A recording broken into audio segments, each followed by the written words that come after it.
Corey Sandhagen, thanks so much for joining us, mate. We really appreciate it. Firstly, you're no stranger to a quick turnaround, but it's been a short 3 months since a 5-round thriller against TJ Dillashaw. You were only told about this fight a matter of weeks ago. How are you feeling physically ahead of a championship bout? Yeah, man, I like it. I like that. I already kind of, went through kind of the dress rehearsal not too long ago. I think fighting back to back to back is makes things a lot easier. Like, what emotions come with each part of the process, of training, it being in the back, the media day, all of that stuff, the actual fight part too. So I'm excited, man. I feel really good. I really like jumping right back in. I always feel like I'm more, immune to the craziness of it when I can do it that way. Okay, well, I was going to ask you about that actually. The other side of things, the mental preparation. I mean, this is the first time a UFC belt has been on the line for you. I mean, how are the nerves? Does it feel a bit different heading into this one? Yeah, I mean, I'd be lying if I said that it didn't sometimes feel a little bit different, but for me, it's more about, just staying on things I like need to stay focused on, which is just my performance. So to me, it's not about Jan. It's not about winning a gold belt. All of those things, will happen on their own as I just really focus really hard on making sure that I'm doing my ultimate performance on October 30th. Well, Corey, your last fight, a very close split decision loss against one of the greatest bantamweights of all time. A lot of people after watching that fight felt that you are the rightful challenger to this title, that everything kind of worked out in the end. Do you share that belief? Yeah, definitely, man. It was like a really beautiful way for the universe to kind of work itself out for me at least. I know that the universe, that sounds a bit vain, like it's working for just me, but I do think that the way that things are playing out is just nice, man. It feels really beautiful. Like I couldn't write it better. And I think that I'm definitely deserving of it, especially with the way that the last fight went. Well, Corey, besides that last decision, your last loss was the title eliminator versus Aljamain Sterling. Petr Yan was performing very well against Aljo before the stoppage. I wanted to ask you, what did you learn from one, I guess, your loss to Aljo, and two, Petr's performance against Aljo? Yeah, I thought Petr did like a really, really good job in that fight against Sterling. Every time I say his name, I try to make sure that I say it correctly. Uh, but nah, man, MMA math doesn't really work like that. Like just because, Jan was beating Sterling and Sterling beat me doesn't mean that, Jan's odds are that much greater of winning than mine. I think, I think I've done a pretty good job since the Sterling fight showing that I'm not a guy that can just get choked out in a minute anymore. I think that I made, a lot of mental errors heading into that fight that just, didn't put me in a state where I was able to perform at my best. And that's on me. But honestly, that's what happened that night. So that's what it is. I'm really excited to kind of, hopefully after this one, get a rematch with Sterling so I can kind of show everyone that, yeah, it was just, it was a bad night for me, and Sterling did awesome that night.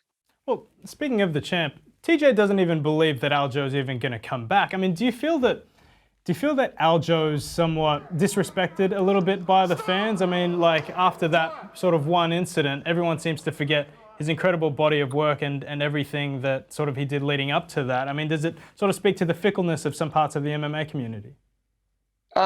Maybe. I think that people definitely have a tendency to not respect people that don't really handle things well. And I don't personally believe that Sterling did a really good job of handling the way that things went down in him and Jan's fight. Sterling has to live with Sterling's consequences. I don't really like making too many judgments or comments on other people's actions because those are their actions. Those are the things that they have to deal with. But I definitely think that, people get really, turned off when you're acting like you won when you were losing that fight. And that's going to lose you a lot of fans, and that's going to lose you a lot of fan support. And that's what happens when you act like that. And that's a consequence of his own actions. Corey, how do you beat Petr Yan this weekend? I don't know. I think as long as I go out there I work really hard, I stay focused, and I stay really skilled in the areas that I need to keep this fight, then I definitely think that I walk away a champion. It's just going to be a matter of, just knowing that those are the three things that I got to do. I got to work hard, I got to focus, and I got to stay skilled.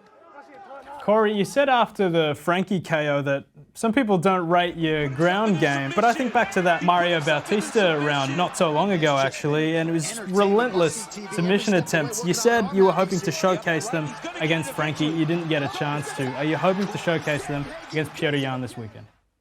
Yeah, maybe. If that's where the fight, if that's, I think that it's a huge advantage going into a fight knowing that you have the better wrestling pedigree. And I think that I definitely have that against Yan. So if that's where the fight, for me, if I want to take it there, then I'm going to take it there. I definitely believe that if we're talking grappler to grappler, I think that I definitely, Yan isn't really on the same level as me as far as grappling goes. Striking, I think he's a great striker. I also think very highly of my striking too. But if we're talking just grappling, there's really, I don't really think too much of an argument that I'm definitely a very real submission threat, and definitely a very real submission threat in this fight against Yan.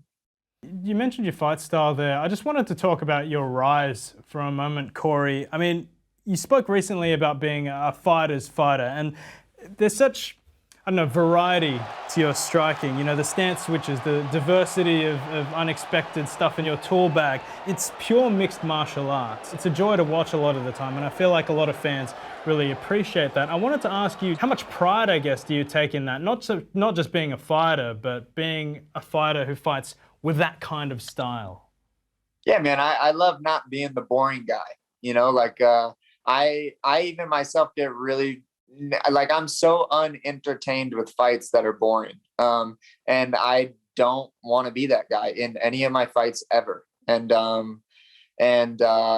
So I don't try to be that guy. I try to make my style really exciting, and I try to make my style effective, and I try to make it so that, when people are watching it, they can kind of be a little bit inspired and get into this thing a little bit more. I definitely would be super hurt if anyone ever thought that I was a boring fighter, but I don't really foresee that being an issue for me, which is actually a nice weight that usually gets lifted off my shoulders going into fights also. How much did you sort of think about that growing up, or sort of coming through as a fighter? I mean, you're obviously still very young, but I mean, the fact that, I don't know, you leave no stone unturned, you seem to explore every avenue, every angle. I mean, how much did you sort of think about that when you were coming through, and how much confidence does it give you in fights now? Yeah, so, I'll say that I think a lot of people get into the sport for a lot of different types of reasons. Some people, they're bullied, so they want to be able to protect themselves. Some people are angry and want to, get the anger out. For me, man, I got into the sport because I realized that fighting can be a beautiful thing. Fighting can be a very artistic and really fun thing to watch two people do, where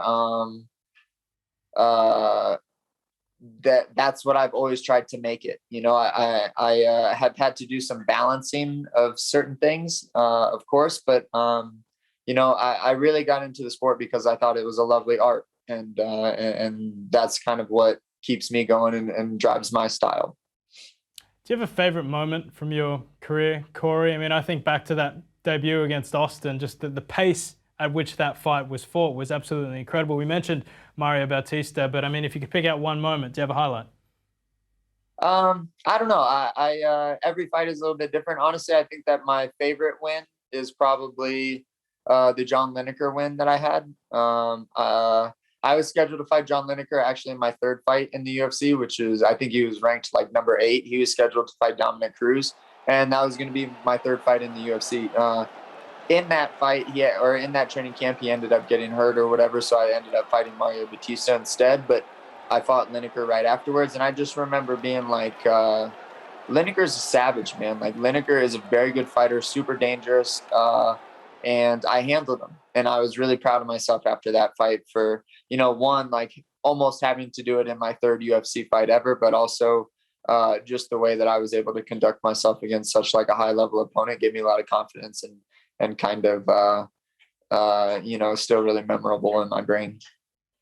Lastly, Corey, how much would it mean to you to win this strap, to get that gold wrapped around your waist this weekend? Not just for you, but for your team and everyone that's trained with you and everyone that loves you. Dude, I've worked hard, man. Like I have worked hard for this, and I think I don't really know what it will feel like until I'm actually able to feel it. But I will say, man, that like I think I know everyone fancies themselves a very hard worker, but I do fancy myself a very hard worker, and I'm a really thoughtful guy in the way that I approach martial arts. And so for me to, get first place at it in my division would mean that all of it was worth it, and that I'm on the right path towards figuring out how to, make this fighting thing work for myself, which is kind of every martial artist goal, in my opinion, is just to, be the best version that they can. And winning would just mean that I'm getting closer to that. It's a beautiful thing. Corey Sandhagen, thank you so much for your time. Plenty of love out here in Australia, and we wish you all the best this weekend. Thank you, man. Have a good night, or I guess good day, huh? That's it. Good day to you, my friend.